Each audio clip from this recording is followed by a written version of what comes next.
यहाँ पे हम एडिटर ऑन करते हैं और कुछ एक आध तो पॉलीगॉन सॉन्ग बना लेते हैं। क्रिएट फीचर किया हमने, ऊपर लैंड से ये पॉलीगॉन बनाया, ओके। हमने यहाँ पे एक और पॉलीगॉन बनाया और दो पॉलीगॉन हो गए, ठीक है। इसको हमने सेव फाइल में हमने सेव एडिट कर दिया और यहाँ पे स्टॉप एडिटिंग कर दी, हमारी एडिटिंग खत्म हो गई, then again go to start, ठीक है।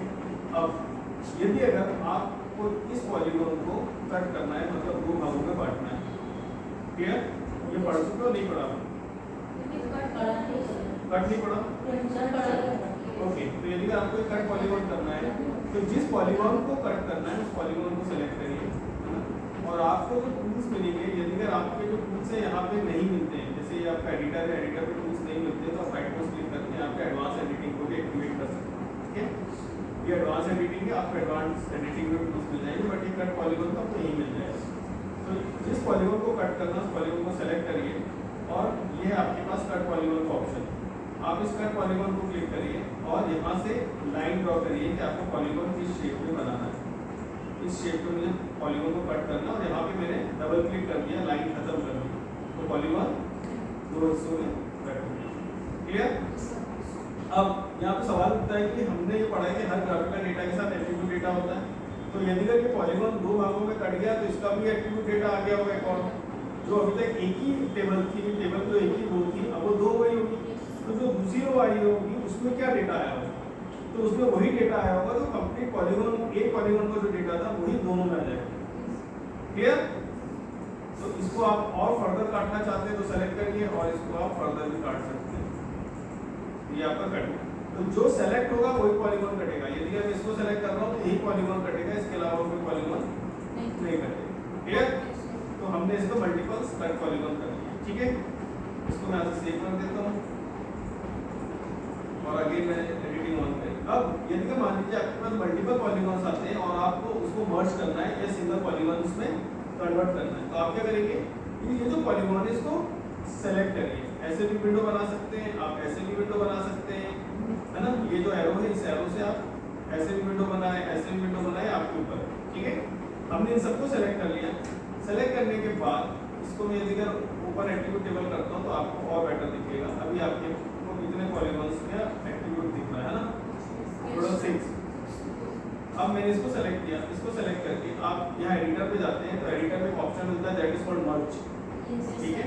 आप मर्ज पॉलीगॉन करते हैं तो अब ये क्या, यहाँ पे एक ऑप्शन आ रहा है, तो इसको आपको ये बताना है कि जब वो मर्ज करेगा तो सारे पॉलीगॉन्स एक हो जाएंगे, तो जब सारे पॉलीगॉन एक हो जाएंगे तो डेटा भी एक ही आएगा। तो आपको यहाँ पे क्लिक करके ये बताना है कि किसका डेटा वो कैरी करे और किसका छोड़ दे।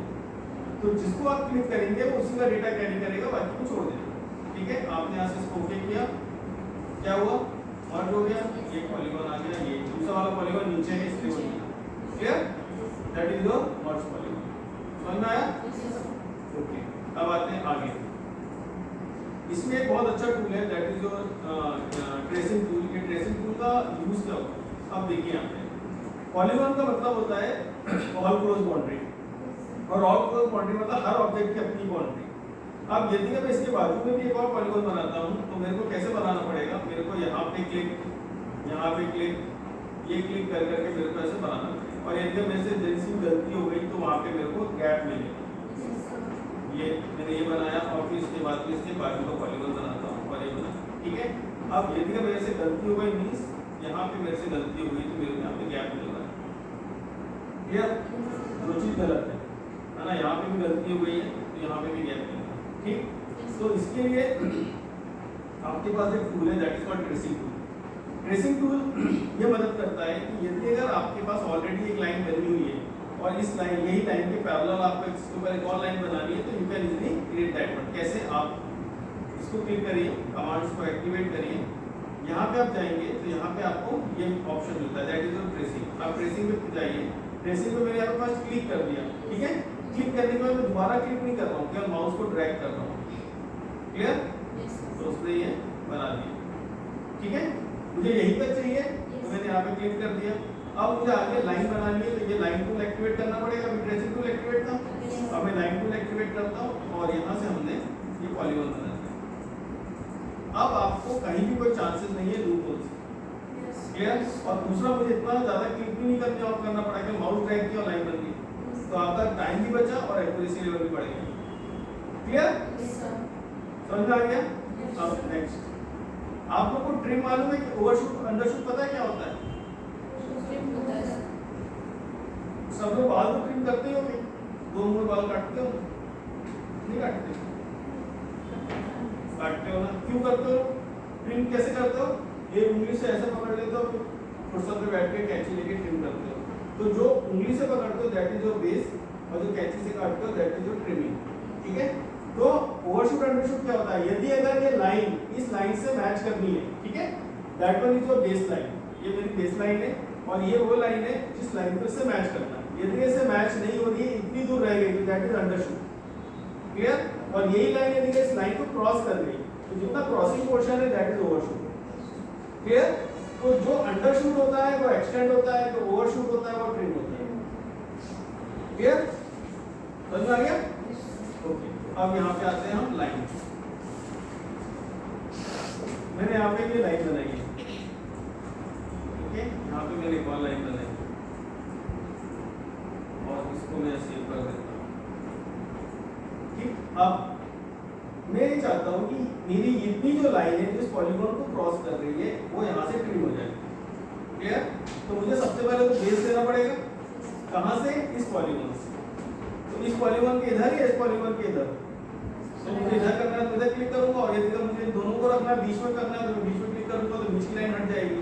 तो बेस क्या हुआ? बेस इस पॉलीगॉन की बाउंड्री बेस हुई। समझ में आ रहा है? Yes sir. इस ये बेस से इधर मतलब ये पोर्शन ट्रिम, ये दोनों बेस के बीच में मतलब ये पोर्शन ट्रिम, इस बेस के इधर मतलब ये पोर्शन ट्रिम। ठीक है?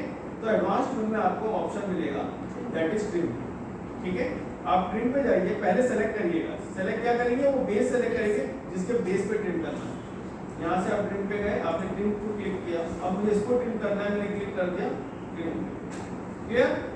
तो ये पूरा उसके उधर का ट्रिम हुआ। अब यदि मुझे इसको ट्रिम करना है, यहाँ से एक और क्रॉसिंग लाइन बनाता हूँ आपके लिए, आपको ये समझ में आएगा। मैंने यहाँ से ये क्रॉसिंग लाइन बनाई, अब मैं चाहता हूँ इतना पोर्शन ट्रिम हो, तो मैंने इसको सेलेक्ट किया और इसको क्लिक कर दिया ट्रिम। ओके? अब यदि अगर आपको एक्सटेंड करना है तो एक्सटेंड करने के लिए क्या करना पड़ेगा? पहले मुझे एक बेस देना पड़ेगा कि कहाँ तक एक्सटेंड करना है, यहाँ तक एक्सटेंड करना है। ठीक है? अब मैंने इसको बेस दिया, यहाँ तक एक्सटेंड करना है, इसको एक्सटेंड करना है, that is your extend. Extend किसको करना है? इसको एक्सटेंड करना है। हो गया एक्सटेंड? क्लियर? तो पहले आप बेस दीजिए, बेस हमेशा होगा, चाहे ट्रिम होगा उसमें भी बेस होगा और एक्सटेंड में भी बेस होगा। ठीक है? तो आपके कट पॉलीगॉन आ गया, आपको ट्रिमिंग आ गई, ट्रेसिंग आ गई। ठीक है? क्लियर?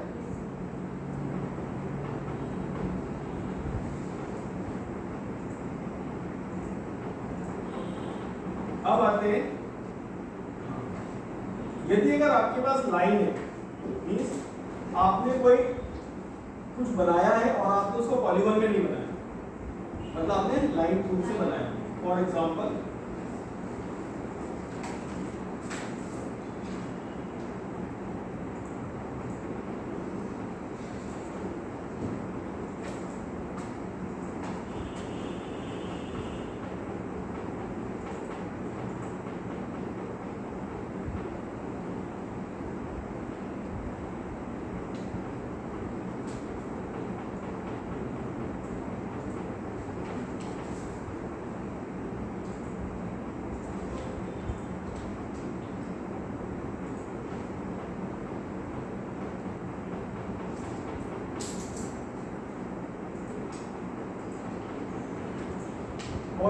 दिस धाबला विलेज पे तो काम किए ही सब। Yes sir.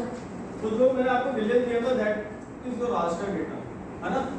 तो जब आप उसको ट्रेस कर लेते हो, मतलब डिजिटाइजेशन कर लेते हो डिजिटल कार्टोग्राफी से, जो आप लोगों ने टोपोशीट पे किया था। मैंने आपसे क्वेश्चन किया था, यदि मैं आपको विलेज मैप दूं तो आप ट्रेस कर लोगे? याद है? Yes sir. वो भी दूंगा मैं भी आपको, तो आपको सैटरडे संडे वो भी करना है। Yes sir. ठीक? तो ये क्या है? हमने एक लेयर बनाई है Dhabla underscore pmp, that is a shape file, और इस शेप फाइल का फिजिकल फीचर ज्योमेट्री क्या है? लाइन। क्लियर? यहाँ कहीं पॉलीगॉन नहीं। तो यदि अगर हम इनको देखते हैं तो ये आपको हर एक लाइन मिलेगी, लाइन मिल गई। Yes, sir. और जो ये पॉइंट लगा है, मैंने आपको पढ़ाते समय बोला था कि जीआईएस में टेक्स्ट नाम की कोई चीज नहीं होती, फिर भी भूमि टेक्स्ट की लेयर बनाई। क्लियर? तो जब टेक्स्ट नाम की कोई चीज नहीं होती तो टेक्स्ट आता है कैसे? टेक्स्ट आता पॉइंट के फॉर्म में। क्लियर? इस फॉर्म में, पॉइंट के फॉर्म में। अब यदि अगर मैं ये जो पॉइंट का डेटा है, इस पॉइंट के डेटा को यदि मैं एट्रीब्यूट टेबल ओपन करूंगा तो मुझे जो खसरा नंबर्स हैं वो ये मिल रहे हैं, दैट इज योर खसरा नंबर। क्लियर? Yes, sir. अब हमें क्या करना है, हमें ये पॉलीगॉन चाहिए। पॉलीगॉन्स क्यों चाहिए? क्योंकि हमें एरिया निकालना है, हमें थीमेटिक मैप बनाने हैं। आपने देखा था थीमेटिक मैप जब आपने आगे का बनाया तो सबके पॉलीगॉन्स थे Yes, sir. और सारे पॉलीगॉन के साथ डेटा जुड़ा हुआ था, तभी आप उसको थीमेटिक मैप बना पाए थे। Yes, sir. हम इसको थोड़ा सा और फर्दर चलते हैं। यदि अगर आप थोड़ा सा जीआईएस में आगे बढ़ते हैं तो आपको एरिया कैलकुलेशंस करनी पड़ेगी, आपको बफर्स बनाने पड़ेंगे, बफरिंग करनी पड़ेगी। तो ये सारी चीजें के लिए आपके पास पॉलीगॉन होना जरूरी है। बट अभी सिचुएशन क्या है? अभी सिचुएशन ये है कि जिसने भी इसको बनाया इसको उसने लाइन फॉर्म में बना दिया। क्लियर? तो आप इसको कन्वर्ट कैसे करेंगे पॉलीगॉन में? ठीक है, तो पॉलीगॉन में कन्वर्ट करने के लिए आपको अब यहाँ से टूल्स ढूंढने पड़ेंगे। अब जीआईएस में, आरजीआईएस में 62 से 63,000 कमांड्स होती है ना। अब हमें नहीं मालूम कौन सी कमांड्स कहाँ मिलेगी, तो आपके पास एक ऑप्शन है, that is your search option. ठीक है, आप सर्च पे क्लिक करिए और यहाँ पे वो टाइप करिए जो आप करना चाहते हैं। हम ये करना चाहते हैं कि ये जो हमारे फीचर्स हैं इसको हम पॉलीगॉन में कन्वर्ट करना चाहते हैं। क्लियर? Yes, sir. तो हमने क्या लिखा? Features to polygon. तो जहां भी इसके कमांड्स होंगे ये कमांड्स मुझे मिल जाएगी। तो यहाँ पे इतनी सारी कमांड्स हैं जो इससे रिलेटेड है। क्लियर? Yes, तो यहाँ पे आप जो फर्स्ट देख रहे हैं, जब आप गूगल पे जाते हैं, गूगल सर्च करते हैं, तो जो आपसे कंसर्न टॉपिक होते हैं सबसे फर्स्ट लिस्ट डाउन होते हैं, उसके बाद आपकी कंसर्न से थोड़ा थोड़ा हटते रहते हैं। तो यहाँ जो फर्स्ट आ रहा है दैट इज योर कमांड। ठीक है, Yes, sir. हो सकता है कि यहाँ पे आपको बीच में भी कोई कमांड मिले, बट यहाँ पे साफ लिखा है फीचर्स टू पॉलीगॉन, ये लिखा है features develop to polygon, create feature, ये सब नहीं चाहिए। आपको क्या चाहिए? Features to polygon. तो हमने यहाँ पे फीचर्स टू पॉलीगॉन पे क्लिक किया। इनपुट फीचर्स क्या है यहाँ पे? लाइन, जो हमारा लाइन है, मतलब Dhabla underscore TMP, that is your input. Output ये पॉलीगॉन कहाँ बनाएगा? तो ये पॉलीगॉन बनाएगा इस फोल्डर के अंदर, इसके अंदर यहाँ पे बनाएगा ढाबला के नाम से। ठीक है, इसको मैंने सेव कर दिया। अब जब ये पॉलीगॉन बना लेगा तो पॉलीगॉन बनाने के बाद जो एट्रीब्यूट टेबल है उसमें सर्वे नंबर आना चाहिए, नहीं तो वो पॉलीगॉन कैसे रिप्रेजेंट होगा? Yes, sir. जैसे आप लोगों ने ड्रेनेज बनाया था तो सबका ऑर्डर लिखा था ना, Yes, sir. उसी से रिप्रेजेंट होता था। तो वही यदि अगर एक खेत है और खेत का सर्वे नंबर उसके साथ एक्चुअल सिंक्रोनाइज नहीं हुआ तो आपको दिक्कत हो जाएगी। Yes. तो वो सिंक्रोनाइजेशन के लिए आप यहाँ पे क्या ऑप्शन है? Preserve attribute. तो प्रिजर्व एट्रीब्यूट को आप चेक करिए और यहाँ से उस टेक्स्ट को सेलेक्ट करिए, इसको ढाबला अंडरस्कोर टीएमपी, टेक्स्ट इसी में है पॉइंट डेटा में। तो हमने टेक्स्ट को सेलेक्ट कर लिया और यहाँ पे ओके प्रेस कर दिया।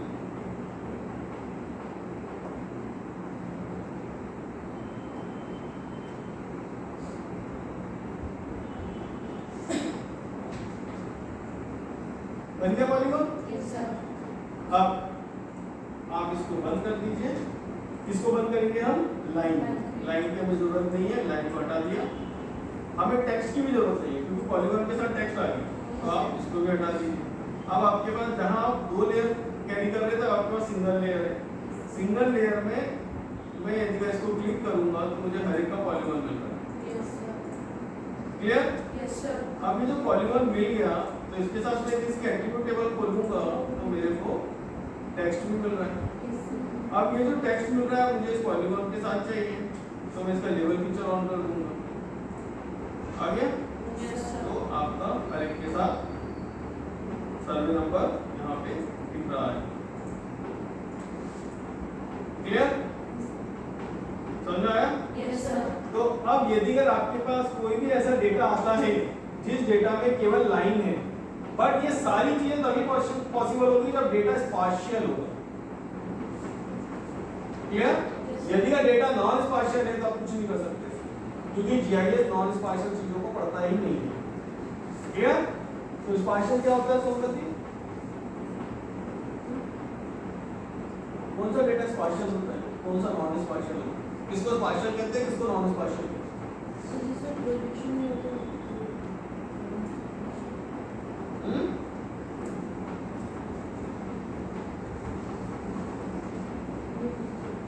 नहीं पता? अरे हिमांशी, कौन सा डेटा स्पार्शियल, कौन सा नॉन स्पार्शियल?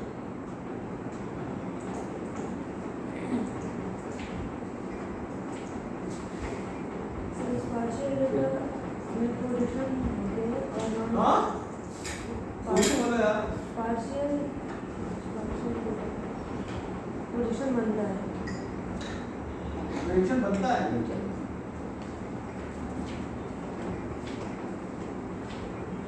सिंपल सा क्वेश्चन है, कौन सा डेटा स्पार्शियल होता है, कौन सा डेटा नॉन स्पार्शियल होता है, बस इतना से कुछ बताना है।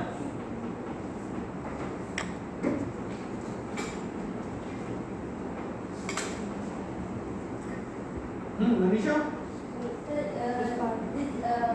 जो भी फाइल प्रोजेक्शन लिए होती है वो डेटा स्पार्शियल होता है, जिसमें प्रोजेक्शन नहीं होता है वो नॉन स्पार्शियल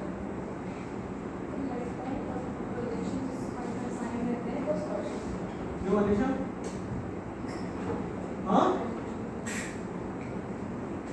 जो डेटा लैपटॉप का प्रोजेक्शन कैरी करे दैट डेटा इज स्पार्शियल, और जो डेटा कैरी ना करे दैट डेटा इज इतनी सी तो चीज है। कहाँ नहीं समझ में आ रहा है भाई आप लोगों को?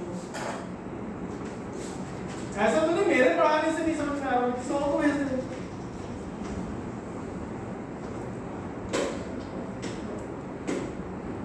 क्लियर है, समझ में आ गया? तो इतने का प्रैक्टिस करोगे, आगे और पढ़ा दूँ। हाँ करवा दो, प्रैक्टिस करना नहीं करना तुम्हारे ऊपर है। सही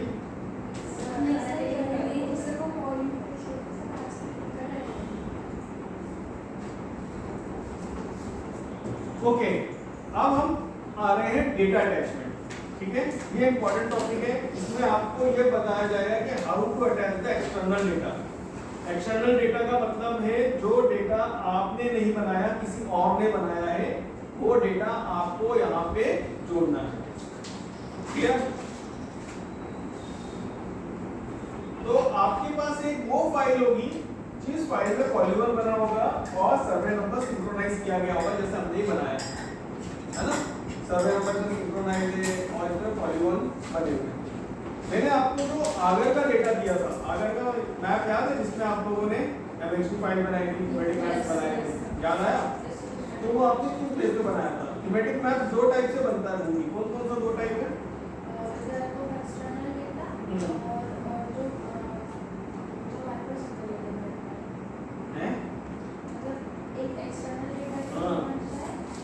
और दूसरा जो हमारे पास अवेलेबल रहता है। हाँ, पढ़ के तो कोई भी बता देगा। भूमि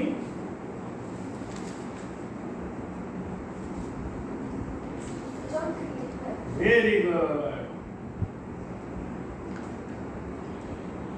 जो हम क्रिएट करते हैं, जो हमारे पास अवेलेबल रहता है, कुछ भी बोलना है बट बोलना है। आगे ना कहीं काजल करे दवा की पूरी की फाइल। अरे वो क्या है, पन्ना वाली क्या नाम है उसका? दीक्षा। हाँ, ये दिन गिन के रखना है, कितने दिन नहीं आ रहे हैं। कौन रिस्पॉन्सिबल है इसके लिए? मनीषा, गिन के रखना। एक हफ्ता तो हो गया होगा दीक्षा, बस हो जाएगा। तो Saturday, Sunday, Monday, Tuesday, Wednesday, आज क्या है? थर्सडे। ठीक है, वेडनेसडे 4 दिन हो गए, 2 दिन और एक्स्ट्रा जोड़ देंगे उसमें। हाँ सही है, जाना उसके साथ, है ना? मेघा भाई बेस्ट फ्रेंड है क्या वो? फिर दुश्मन है, दोस्त नहीं है, गुड फ्रेंड है, बेस्ट नहीं है। तो थोड़े दिन पहले वाले बेस्ट फ्रेंड क्यों उसकी मदद कर रहे हो? इसको खुद को बता देते हो। हाँ बताइए भूमि जी। हाँ पढ़ के बता दो। फिर कहाँ याद नहीं आ रहा था? इवेंटली डेटा दो टाइप से बनता है, एक एक्सटर्नल डेटा अटैचमेंट और दूसरा with the help of remote sensing. तो आपके पास जो पॉलीगॉन है, इस पॉलीगॉन में डेटा अटैच करना पड़ेगा। ये आपको आना चाहिए कि कैसा डेटा अटैच होता है। मैंने आपको पका पकाया दे दिया, इसमें आपने थीमेटिक मैप बनाया, बट ये पका कैसे, ये अब आपको करना है। और चाय पियो फिर आगे बढ़ो।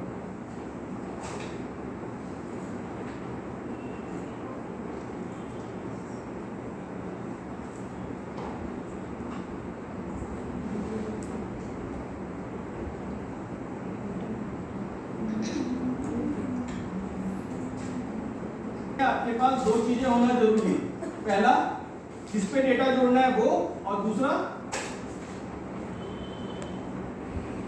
क्या, जो डेटा जोड़ना है। क्लियर? दो चीजें होना जरूरी है। तो सबसे पहले हम आते हैं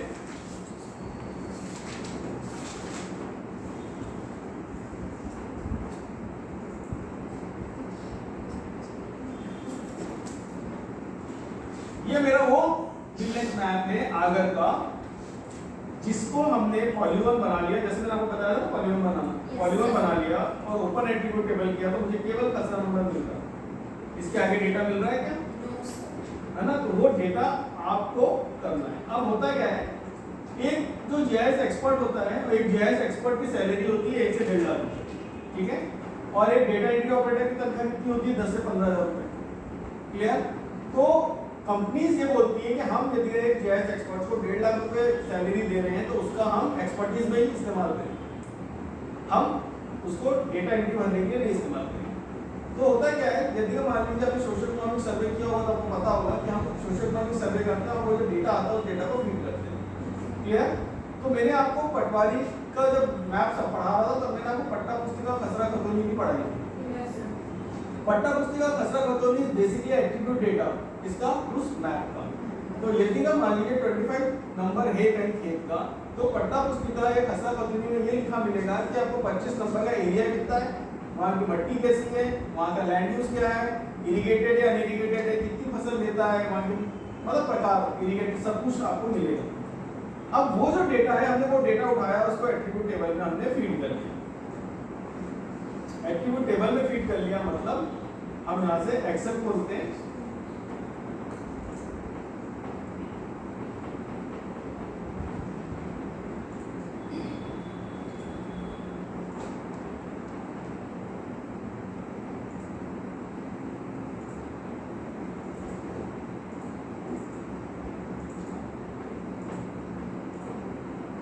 ये वो हमारा डेटा है, ठीक है? तो यहाँ पे ये वही खसरा नंबर है जो मेरे को यहाँ मैप पे मिल रहे हैं। आप यहाँ मैप पे देखोगे तो आपको वही खसरा नंबर है जो आपको यहाँ पे भी मिल रहा है। क्लियर?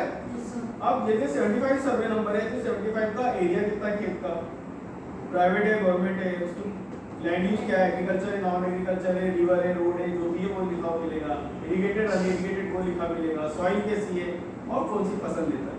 क्लियर? तो ये डेटा किसने भरा? ये डेटा एक डेटा एंट्री ऑपरेटर ने भरा। कहाँ पे? एक्सेल पे। क्लियर? अब उसने, आप जीआईएस एक्सपर्ट हो तो आपको उठा के डेटा दे दिया कि मैडम ये डेटा भर दिया, आप जान लो। तो अब ये आपका हेडेक है इस डेटा को उसके साथ अटैच करना। अब मेरी बात ध्यान से समझना, जब आप डेटा के साथ खेलते हो तब आप डेटा की बारीकियों को समझते हो। यदि अगर आपने डेटा जोड़ दिया और आपने अपना हाथ झाड़ लिया, मैंने तो डेटा जोड़ दिया, तो ये आपकी गलती है। You are responsible for depend words. Clear? क्योंकि आप जीआईएस एक्सपर्ट हो, वो डेटा एंट्री ऑपरेटर नहीं। वो यदि डेटा गलत भर रहा है तो आपकी जिम्मेदारी है कि आप उसको पकड़ो और उसको सही करो। यदि अगर आपने जब डेटा फील्ड सर्वे के दिया तो सामने वाले ने वाकई में फील्ड पे जाके सर्वे करके डेटा भरा या घर में बैठ के डेटा भर दिया, ये आपको पकड़ना पड़ेगा।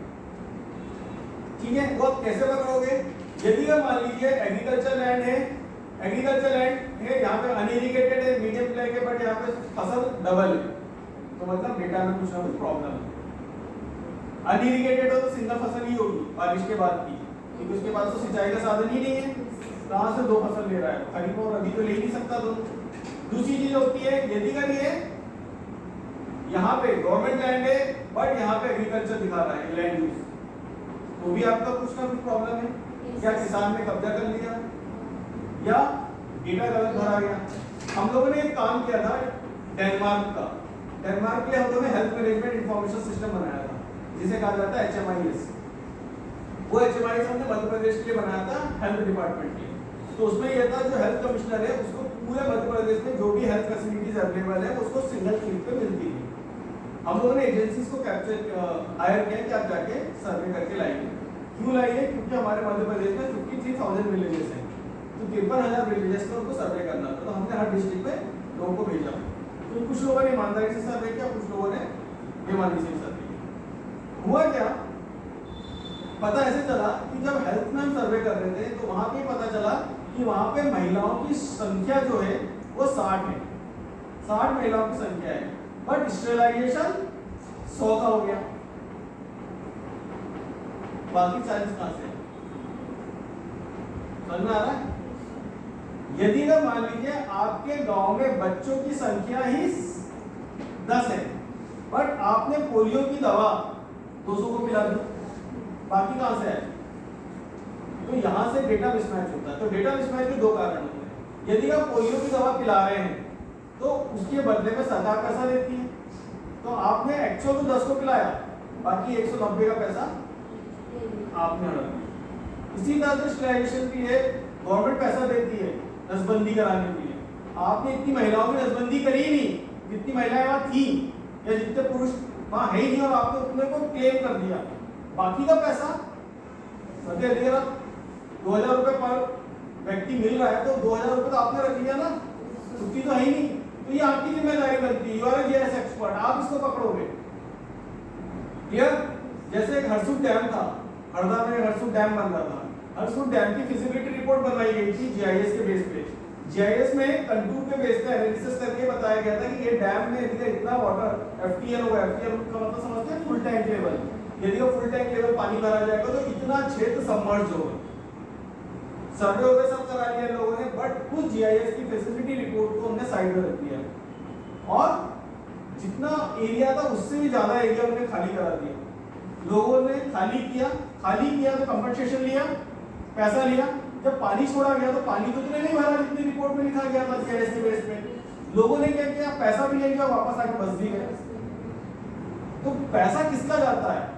अपन लोगों का, because we are a tax payer, हमारा पैसा जाता है। इस तरह से पैसा वेस्ट होता है। अब यदि अगर वही रिपोर्ट गलत होती जीआईएस की तो वहां पे ब्लंडर हो जाता है, लोग डूब जाते हैं। चीज समझ रहे हो आप? तो जीआईएस में आप लोग को मैं क्यों इतना बोलता हूँ प्रैक्टिकल करो। जीआईएस क्या मतलब स्पाइडरमैन की मूवी है ना, यदि पावर्स आती है तो रिस्पॉन्सिबिलिटी बढ़ती है। कोई चीज आप लोग के साथ भी होगा। जब आप जीआईएस की पोस्ट पे जाते हो तो आप प्लानिंग करते हो, जो आप प्लानिंग कर रहे हो उस प्लानिंग पे सरकार करोड़ों रुपए इन्वेस्ट कर देती है, और यदि वो प्लानिंग गलत हुई तो कौन रिस्पॉन्सिबल है? You are responsible. समझ में आती मेरी बात? पहले स्मार्ट सिटी कहाँ बन रही थी? पहले स्मार्ट सिटी शिवाजी नगर में बन रही थी, जो 4 इमली का एरिया है, यहाँ स्मार्ट सिटी बन रही थी। अकॉर्डिंग टू नगर निगम, यहाँ जो शिवाजी नगर आपका नूतन कॉलेज है ना, यहाँ स्मार्ट सिटी बन रही थी। वहां पे नगर निगम के अकॉर्डिंग केवल 6000 पेड़ है बस, और हमने कहा था 6000 पेड़ को काट के यहाँ पे स्मार्ट सिटी बना दी। और 4 इमली, शिवाजी नगर, नूतन कॉलेज और ये पीछे का है, सबसे ज्यादा हरियाली यही है। जब ये मेरे पास काम आया तो मैंने इसका रिमोट सेंसिंग डेटा निकाला, और रिमोट सेंसिंग डेटा से मैंने एनालिसिस किया। एनालिसिस करके जब ये फाइंड आउट किया तो यहाँ पे 62,000 पेड़ हैं, 62,000 पेड़ हैं, और उसमें जो कुछ पेड़ ऐसे हैं जो 300 से 400 साल पुराने हैं, जिनकी जो गर्थ होती है ना, गर्थ ऐसी कि 10 आदमी हाथ पकड़ेंगे तब जाके कवर होगा। आप उस पेड़ को काट देते। तो उसके बाद यहां से फिर वो स्मार्ट सिटी हटी और वो स्मार्ट सिटी वहां गई, और वहां भी उन्होंने क्या हाल किया देखा ही आप लोगों। तो जीआईएस का मतलब ये नहीं होता कि आप केवल प्लानिंग कर रहे हो, जो है उसको रोका भी जा सकता है, आप उसको सही भी कर सकते हो। तो इसीलिए बोलता हूं आप लोगों को प्रैक्टिकल करो। 25 मिनट में कुछ नहीं होता, मोड़ी 25 मिनट से ज्यादा काम करना पड़ता है। क्लियर बेटा? जितना प्रैक्टिकल करोगे उतना गुम होगे। ओके, तो अब वापस आते हैं। ये जो डेटा है, ये डेटा फील्ड से सर्वे किया गया है या पटवारी से सर्वे किया गया है, या आप पे डिपेंड करता है, आपको जैसा डेटा चाहिए। अब ये क्या यही डेटा हमेशा अटैच होगा? नहीं, ये आपकी नीड के अनुसार वेरी करेगा। मान लीजिए प्रेसिपिटेशन का डेटा है। प्रेसिपिटेशन क्या होता है? भूमि।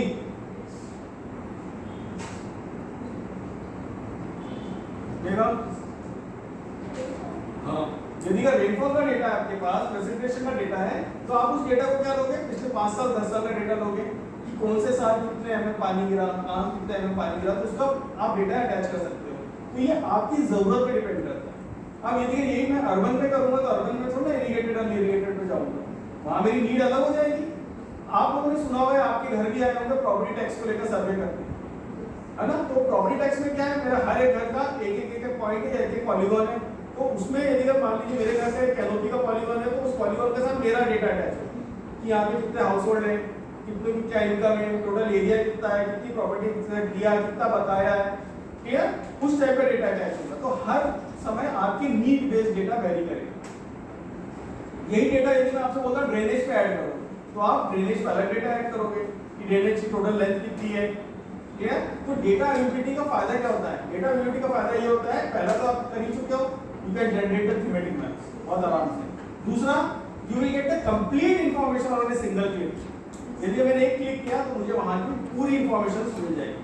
और यदि अगर आप इसको थोड़ा बड़े पैमाने पर सोचो, यदि अगर आप कहीं के हेल्थ कमिश्नर हो या आप एजुकेशनल कमिश्नर हो और आपके पास पूरे मध्य प्रदेश का डेटा जो है स्क्रीन पे दिख रहा है, और मुझे ये दिख रहा है कि यहाँ स्कूल है, मेरे को चाहिए कि भाई देवास मेरा एक जिला है और देवास जिले में मेरा एक ब्लॉक है, ब्लॉक में कितने प्राइमरी स्कूल है, मैंने एक क्लिक किया, मुझे प्राइमरी स्कूल दिख जाएगा। अभी जो प्राइमरी स्कूल है, इस स्कूल में कितने लड़कियां हैं, कितने लड़के हैं, तो वो डेटा मेरा उस प्राइमरी स्कूल के साथ अटैच होगा। तो जैसे ही मैंने उस प्राइमरी स्कूल क्लिक किया, मुझे पूरी लिस्ट मिल जाएगी। तो ये सारा खेल किसका है? डेटा का है, क्लियर? तो यही डेटा अटैचमेंट आपको करना है।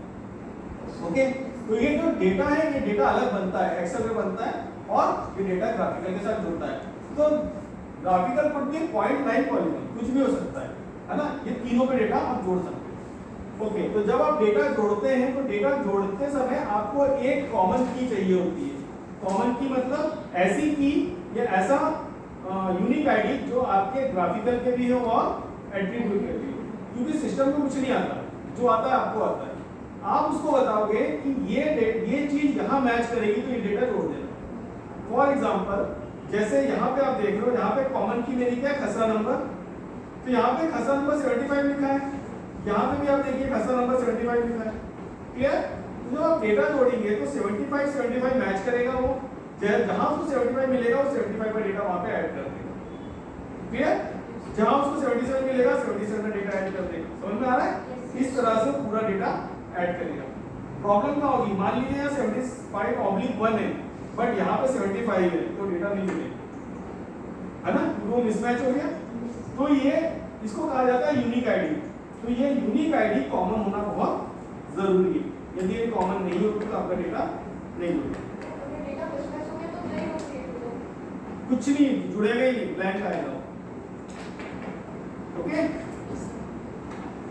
ओके, तो इस डेटा को हम रेडी करते हैं।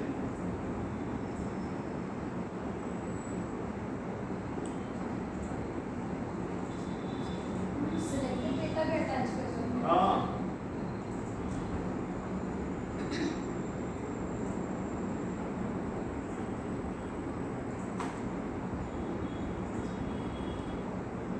ये हमारा वो है जिस पे हमें डेटा जोड़ना है। रति, क्या एक्सेल की फाइल हमारी आरजीएस में खुलती है?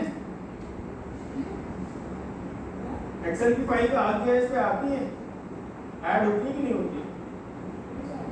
हो जाती है? पक्का किया है आपने? वो एक्सेल वाली मेथड की थी।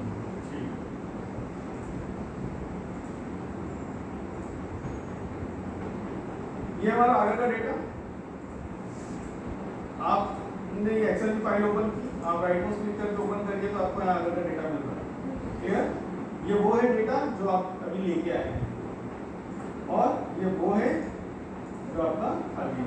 सर ये डेटा आपने पहले से बना के रखा है? भर के रखा हुआ है। और अगर ऐसा हमें ना मिले तो एंट्री करनी पड़ेगी।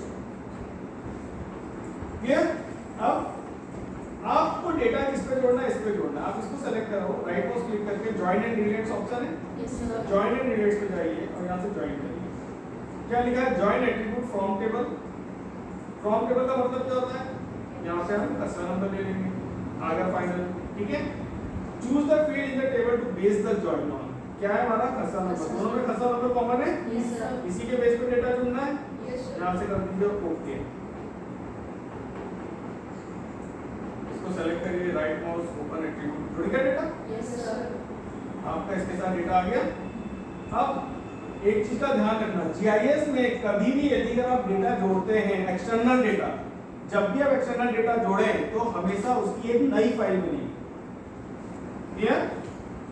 जो ये डेटा जुड़ा है it is right now temporary, ये टेम्परेरी है, आपको इसकी एक नई फाइल बनानी पड़ेगी। मैं फिर से दोहरा रहा हूँ, जीआईएस में कभी भी आप एक्सटर्नल की बात हो रही है, यहाँ पे डेटा अटैचमेंट दो टाइप के होते हैं, इंटरनल और एक्सटर्नल, है ना। इंटरनल आपको कर चुके हो, इंटरनल आप लोगों ने फीड किया था, दैट इज इंटरनल, है ना, तो आपने वही बनाया, वहीं पे लिख दिया, that is internal. External data हमेशा बाहर से बनाया जाता है, तो डेटाबेस कुछ भी हो सकता है, एक्सेल की फाइल हो सकती है, माइक्रोसॉफ्ट डेटाबेस हो सकता है, एसक्यूएल डेटा हो सकता है, आरडीबीएमएस हो सकता है, कोई भी डेटा हो सकता है।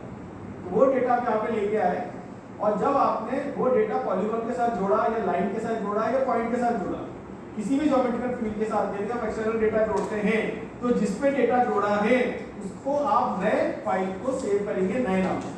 क्लियर? कैसे करेंगे देखिए, इसको सेलेक्ट करिए, फाइल को, इसमें डेटा जुड़ा है, yes sir. Right mouse click करिए, यहाँ पे ऑप्शन है डेटा, क्लियर, और इसको जाके यहाँ से एक्सपोर्ट कर दीजिए। क्लियर? मैंने यहाँ से एक्सपोर्ट किया, एक्सपोर्ट करके यहाँ पे मैं आया और यहाँ पे हमें किस बनानी है, कौन सी फाइल बनानी है? शेप फाइल बनानी है, तो हमने शेप फाइल पे क्लिक किया, ओके। और जो शेप फाइल बनाएंगे सेव कहाँ होगी? ये सेव होगी नूतन कॉलेज के अंदर, शेप के अंदर, और यहाँ पे मैं इसको दे देता हूँ आगर अंडरस्कोर नूतन नाम दे दिया, ठीक है, और मैंने इसको यहाँ से सेव कर दिया और ओके। डेटा सेव हो गया। दूसरा इसी डेटा फ्रेम में ओपन करना है, यस, यदि इसी डेटा फ्रेम में ओपन करना है तो हमने इसकी डेटा फ्रेम में ओपन कर लिया और यहाँ पे ओपन करिए डेटा आधार। अब आपके पास दो फाइलें हैं, एक आगर रीजन और एक आगर नूतन, है ना। तो जो मैंने आपको पढ़ाया उसके अकॉर्डिंग क्या है, आगर रीजन जो है इसमें डेटा टेम्परेरी अटैच है। जब डेटा टेम्परेरी अटैच हुआ तो उसके बाद आपने नए नाम से फाइल को सेव किया, एक्सपोर्ट किया, और जो नया नाम फाइल दिया था वो ये था, है ना। तो अब हम क्या करते हैं, यहाँ से नया डेटा फ्रेम ले लेते हैं, जो था वो खत्म हो गया। अब यहाँ पे पहले हम वो फाइल खोलते हैं जिस पे हमने डेटा जोड़ा है, ठीक है, जिस पे डेटा जोड़ा है कौन सी फाइल है हमारी? Shape file. Agar underscore region, shape file तो दोनों ही है, ठीक है। ये हमारी वो फाइल है जिस पे हमने डेटा जोड़ा था, है ना। और मैंने आपसे कहा था इसमें टेम्परेरी डेटा जोड़ता है, ऐड करिए, राइट माउस क्लिक करिए और ओपन एट्रीब्यूट करिए, डेटा मिल रहा है? नहीं मिल रहा। क्लियर? समझ में आ गया? क्योंकि इसमें डेटा टेम्परेरी जुड़ा था और हमने फाइल को बंद कर दिया, ठीक है। और हमने कौन सी फाइल में डेटा सेव किया था, एक्सपोर्ट? नूतन। अब हम यहाँ से नूतन वाली फाइल को खोलते हैं, आगर नूतन, क्लियर। इसको ऐड करिए और इसमें देखिए डेटा दिख रहा है क्या? क्लियर। तो ये गलती कभी भी मत करना कि जब आप डेटा जोड़ो तो हमेशा नए नाम से फाइल को बनाओ। कुछ लोग क्या करते हैं, डेटा जोड़ देते हैं, फाइल को नए शेप फाइल ही बनाते हैं। वो क्या करते हैं, उठा के आर्गुमेंट डॉक्यूमेंट में सेव करते हैं और बोलते हैं जब भी वो आर्गुमेंट डॉक्यूमेंट खोलते हैं तो आगे डेटा जुड़ा दिखते हैं। फैक्ट है ना ये। बट क्या एक्चुअल में वो शेप फाइल में डेटा जुड़ा? नहीं, वो तो टेम्परेरी है। अब यदि मैंने आपसे बोला कि मुझे वो शेप फाइल दे दो, आर्गुमेंट डॉक्यूमेंट नहीं, because argument document is not a database. मैंने आपसे बोला मुझे शेप फाइल दे दो जिसमें डेटा जुड़ा है, वो शेप फाइल तो ही नहीं है इनके पास। तो वो फाइल है जिसमें डेटा जुड़ा है और that is a temporary one. तो जब आप मुझे शेप फाइल दोगे तो वो शेप फाइल में डेटा मिलेगा ही नहीं, क्योंकि टेम्परेरी है। अब यदि अगर मैं आपको डेटा देता हूं तो मैं आगर नूतन दूंगा जिसमें आपको डेटा मिलेगा, और यदि आगर रीजन दे दिया तो डेटा नहीं मिलेगा। क्लियर? ओके। क्या बोल रहे हो? टेम्परेरी का तो डेटा कहाँ जुड़ेगा? हाँ, हमेशा दो फाइल ही बनती है। हाँ,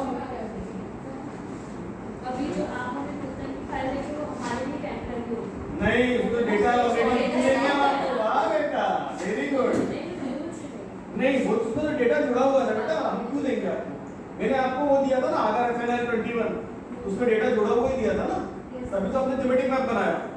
यदि उसमें डेटा ही नहीं होता तो आप कहाँ से ओनरशिप लाते, कहाँ से लैंड यूज लाते, कैसे थीमेटिक मैप बनाते, बनते ही। क्लियर? तो और पढ़ाओ आगे कितना सफिशिएंट है। क्या? कितने फाइल्स हो गए आप उस पे काम कर रहे थे? तुम पढ़ाते या वो देते हो? विलेजेस को ना हमको ये एक ही अगर अगर है और क्या पढ़ा अपन ने? कट पॉलीगॉन पढ़ा और ट्रेसिंग पढ़ी, ट्रिम पढ़ा, एक्सटेंड पढ़ा, लाइन टू पॉलीगॉन। तो ये कर लोगे प्रैक्टिकल? दे दूं 10 मिनट में कर लो, इसमें तो कुछ भी नहीं है। 10 मिनट दे रहा हूँ आपको, कर लो 10 मिनट में प्रैक्टिकल, सिंपल है। डाटा चेक करते हैं ऐसे अगर बस बहुत सारा डेटा हो तो उसको हर हाँ, चेक किया जाता है। वो तो पकड़ना आ जाता है। वो पकड़ना है तो वो एक्सपर्ट हाँ। तो बेटा हमें 24 साल हो गए, अब तो आप अभी पैदा हुए हो, आगे में समय लगेगा। धीरे धीरे आओगे ना, धीरे धीरे आप अपने आप। हाँ, हर इंटर नहीं चेक करते हम लोग, क्या करते हैं रैंडम देखते हैं। जब यहाँ पे होगा तो यहाँ पे 4 थीमेटिक मैप्स बने होंगे, तो 4 थीमेटिक मैप्स को एनालिसिस करके ये समझ में आ जाती है। आपने जो सिलेक्ट किया डेटा जो देख रहे हैं माइनस जो डेटा गलत है वो आपको नजर नहीं आएगा। क्यों नहीं नजर आएगा? हम फिल्टर लगाते हैं, फिल्टर लगा के चेक करते हैं। आपको जो पढ़ा रहा हूँ ना 1 महीने में, वो A फॉर एप्पल है, GIS है ना। अभी आपको B फॉर बड़ा एप्पल भी पढ़ना है और C फॉर छोटा एप्पल भी पढ़ना है। हाँ, ऐसे आपको बहुत आगे तक पढ़ना है और हम अभी भी पढ़ रहे हैं। 24 साल हो गए फिर भी हम पढ़ते हैं। यदि अगर हम अपने आप को अपडेट नहीं करेंगे तो हम खत्म हो जाएंगे। कहते हैं ना बहता हुआ पानी साफ रहता है, ठहरा हुआ पानी बदबू आने लगता है। इसलिए आपको भी बोलता हूँ बहते रहो। इरिगेशन का करना है जोड़ सकते हो हमारे डेटा इरिगेशन के साथ, बाकी हटा दो। सेव करके वो टेम्परेरी सर जैसे ही आपने करना है लाइन पॉलीगॉन तो इसके लिए आपको फिर से शेप करना है बनाई तो है आप लोगों ने। तो वही ऐड करना हाँ, आपको तो मैंने ये नहीं बता दिया एक शेप फाइल है तो उसकी दूसरी शेप फाइल कैसे बनाओ, है। हाँ तो आपको तो वो भी आता है ना। अभी तो बताया हाँ लाइन पॉलीगॉन है। हाँ ना शेप फाइल बनाना होगा। हाँ अगर प्लीज समझ लीजिए लाइए पेन ड्राइव दीजिए, डेटा दे दूंगा। सर आप बोल